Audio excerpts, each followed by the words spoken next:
A box of family keepsakes can hold an entire summer.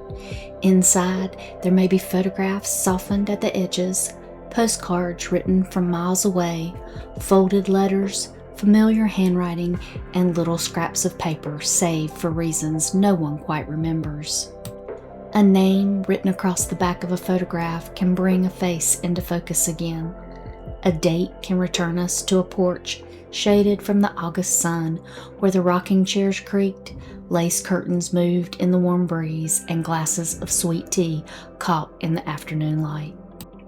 A postcard can carry us back to a place once visited, or remind us of someone who could not be there, and sometimes only a few handwritten words are needed to bring back a voice, a laugh, or a story told so many times that it became part of the family itself.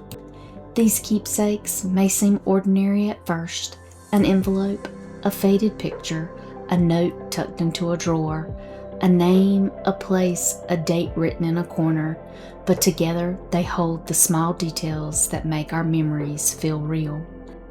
They remind us of those who gathered close, those who lived far away, and those whose stories remain with us through the things they left behind. Sweet Tea and Keepsakes was created to celebrate those quiet paper treasures, the photographs, letters, postcards, and saved little things that allow us to gather our memories into one place.